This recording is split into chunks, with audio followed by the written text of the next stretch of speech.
Hello friends, welcome back to our channel Mom's Daily. ഇന്ന് ഞാൻ വന്നിരിക്കുന്നത് വെറും 3 ചേരുവകൾ മാത്രം വെച്ചിട്ടുണ്ടാക്കുന്ന ഒരു സൂപ്പർ കേക്കിൻ്റെ റെസിപ്പി ആയിട്ടാണ്.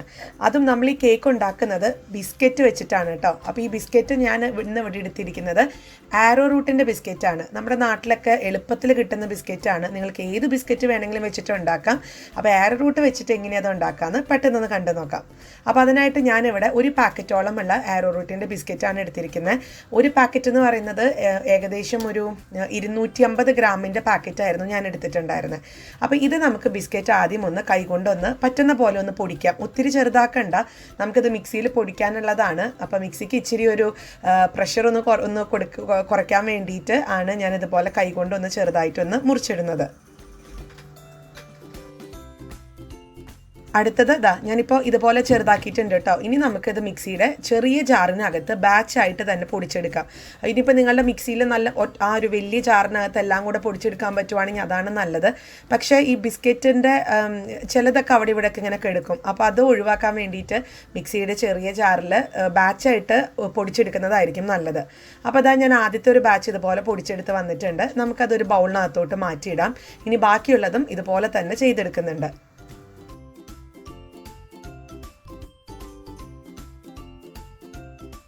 അങ്ങനെ മുഴുവൻ ബിസ്ക്കറ്റും ഇതുപോലെ പൊടിച്ച് ഒരു ബൗളിനകത്തോട്ട് ആക്കിയിട്ടുണ്ട്. ഇനിയാണ് നമ്മുടെ രണ്ടാമത്തെ ചേരുവക.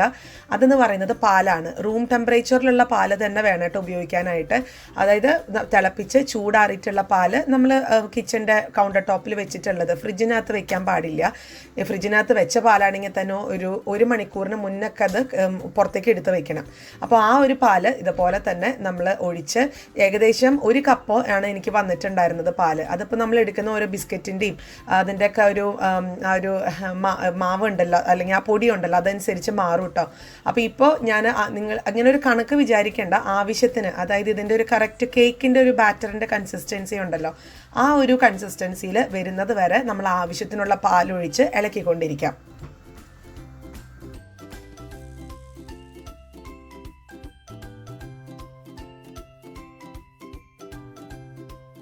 അപ്പോൾ ഇതാണ് ഈ ഒരു ബാറ്ററിൻ്റെ നമ്മൾ ഉണ്ടാക്കാൻ പോകുന്ന കേക്കിൻ്റെ കൺസിസ്റ്റൻസി എന്ന് പറയുന്നത് കേട്ടോ. അപ്പോൾ ഈ ഒരു അളവിൽ അപ്പോൾ 1 കപ്പാണ് ഞാൻ എടുത്തിട്ടുണ്ടായിരുന്നത്. ഇനി ഇതിനകത്തോട്ട് മൂന്നാമത്തെ കാര്യം ചേർക്കുന്നത് ബേക്കിംഗ് പൗഡറാണ്. ബേക്കിംഗ് പൗഡർ 1/4 ടീസ്പൂൺ ചേർത്ത് കൊടുക്കണം. ബേക്കിംഗ് പൗഡറിന് പകരം എന്തെന്ന് നിങ്ങൾ ചോദിക്കുവാണെങ്കിൽ അതിന് പകരം ബേക്കിംഗ് സോഡ ചേർത്ത് കൊടുക്കാം. 1/4 ടീസ്പൂൺ വേണ്ട, അതിൻ്റെ തൊട്ട് താഴെ നിൽക്കുന്ന അളവിൽ ബേക്കിംഗ് സോഡ ചേർക്കാം. അല്ലെങ്കിൽ ഈനോ എന്ന് പറഞ്ഞിട്ടൊക്കെ നമുക്ക് കിട്ടും, കടകളിലൊക്കെ മേടിക്കാൻ കിട്ടുന്നതാണ്. അതും ഈ ഒരു എന്താ പറയുക, നമുക്ക് ഈ മാവൊക്കെ നല്ല പൊന്തി വരാനും ഫ്ലഫി ആയിട്ട് വരാനും ഒക്കെ ഹെൽപ്പ് ചെയ്യും. ഇനി ഇത് രണ്ടും ഇല്ലാതെ തന്നെ നമുക്ക് ഉണ്ടാക്കിയെടുക്കാം, അതിനൊരു കുഴപ്പമൊന്നുമില്ല. അതായത് ഈ ബേക്കിംഗ് പൗഡർ ചേർക്കാതെ നമുക്ക് ഈ കേക്ക് ഉണ്ടാക്കിയെടുക്കാം.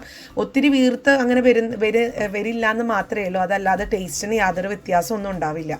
അപ്പോൾ ഇനി നമുക്കിതൊരു പാത്രത്തിലോട്ട് മാറ്റാം. ഞാനിന്നിവിടെ ഒരു ചായപാത്രമാണ് എടുത്തിരിക്കുന്നത്. അപ്പോൾ ചായപാത്രത്തിന് എൻ്റെ അകത്തോട്ട് ആദ്യം കുറച്ച് എണ്ണ ഒന്ന് തടവി കൊടുത്ത് അതിനുശേഷം ഇതുപോലെ ഒരു ബട്ടർ പേപ്പർ വെച്ച് കൊടുത്തിട്ടുണ്ട്.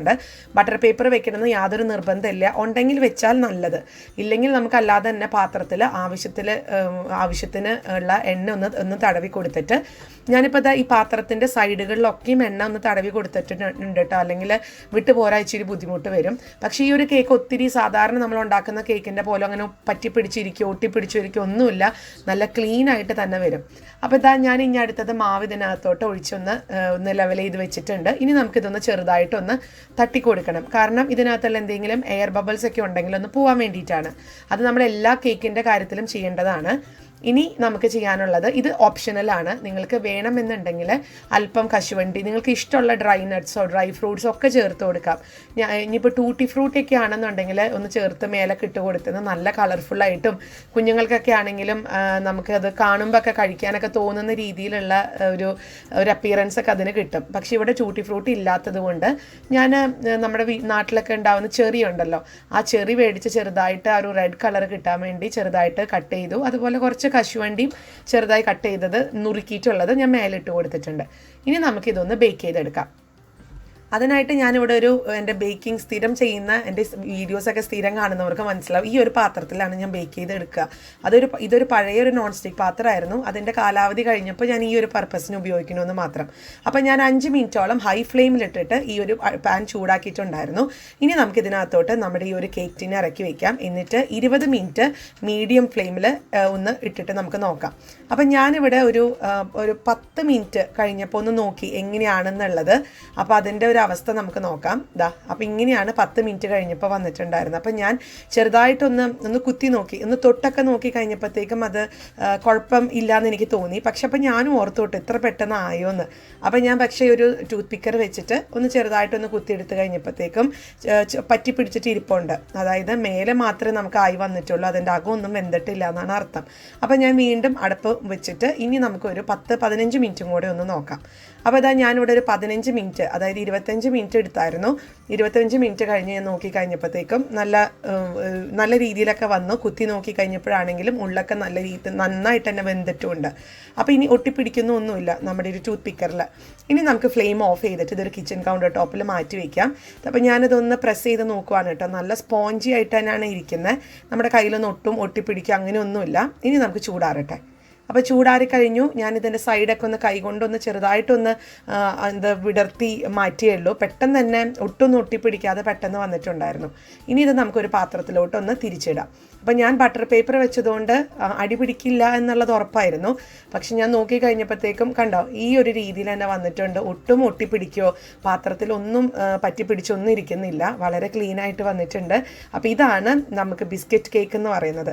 ഏത് ബിസ്ക്കറ്റ് വെച്ചിട്ടും, നിങ്ങളുടെ വീട്ടിൽ പാർലിജിയുടെ ബിസ്ക്കറ്റ് ഒക്കെ ഉണ്ടെന്നുണ്ടെങ്കിൽ അത് വെച്ചിട്ട് ഒരു 2 പാക്കറ്റ് ബിസ്ക്കറ്റ് ഉണ്ടെന്നുണ്ടെങ്കിൽ അത് വെച്ചിട്ട് നമുക്ക് ഉണ്ടാക്കിയെടുക്കാം. വളരെ സിമ്പിളായിട്ട് ഉണ്ടാക്കിയെടുക്കാൻ പറ്റും. കുഞ്ഞുങ്ങൾക്കൊക്കെ പെട്ടെന്ന് കേക്കൊക്കെ കഴിക്കണമെന്ന് അവർ പറയുവാണെന്നുണ്ടെങ്കിൽ ഇതുപോലെയൊക്കെ ഒന്ന് ഉണ്ടാക്കി കൊടുക്കാം. മാത്രമല്ല ബിഗിനേഴ്സ് ആയിട്ടുള്ളവർക്ക് എങ്ങനെയാണ് കേക്ക് ഉണ്ടാക്കുക എന്നൊക്കെ ഉള്ള ഒരു പേടിയും അങ്ങനെയൊക്കെയുള്ള ആൾക്കാർക്ക് ഇതുപോലെ ആദ്യം ഒന്ന് ട്രൈ ചെയ്ത് നോക്കാൻ പറ്റിയ ഒരു കേക്ക് തന്നെയാണ്.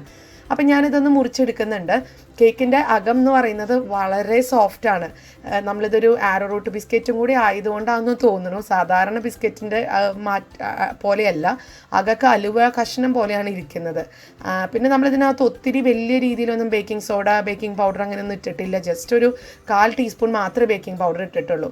കണ്ടോ, ഇപ്പോൾ കാണുമ്പോൾ നമുക്ക് തോന്നും വെന്തിട്ടോ ഇല്ല എന്ന്. പക്ഷേ ഞാൻ കൈകൊണ്ട് ഒന്ന് എടുത്ത് തൊട്ട് നോക്കിയപ്പോഴത്തേക്കും ഒട്ടും തന്നെ ഒട്ടിപ്പിടിക്കുന്നില്ല. ശരിക്കും ഒരു അലുവ ഒക്കെ കഴിക്കുന്ന പോലെ തന്നെയാണ്. അപ്പോൾ ഇതൊക്കെ എനിക്ക് തോന്നുന്നു കുഞ്ഞുങ്ങൾക്കൊക്കെ നമുക്ക് പെട്ടെന്ന് ഉണ്ടാക്കി കൊടുക്കാൻ പറ്റുന്ന ഒരു, അതായത് നമുക്കൊരു എണ്ണയോ അങ്ങനത്തെ കാര്യങ്ങളൊന്നും ചേർക്കുന്നില്ല. എണ്ണ, ബട്ടർ ഒന്നുമില്ല. വളരെ സിമ്പിളായിട്ടാണ് ഉണ്ടാക്കുന്നത്. കണ്ടോ, ഇത് കണ്ടോ, നല്ല സോഫ്റ്റ് ആയിട്ടല്ലേ ഇരിക്കുന്നത്. അപ്പോൾ ട്രൈ ചെയ്ത് നോക്കുക. എന്നിട്ട് ഇഷ്ടപ്പെടുവാണെന്നുണ്ടെങ്കിൽ ലൈക്ക് ചെയ്യാനും ഷെയർ ചെയ്യാനും കമൻറ്റ് ചെയ്യാനും ഒന്നും മറക്കരുത്. അതുപോലെ തന്നെ നമ്മുടെ ഈ ചാനൽ ആദ്യമായിട്ടാണ് കാണുന്നതെങ്കിൽ സബ്സ്ക്രൈബ് ചെയ്യാനും മറക്കരുത്. അപ്പോൾ അടുത്തൊരു വീഡിയോ ആയിട്ട് നമുക്ക് ഉടനെ കാണാം. Until then, bye bye.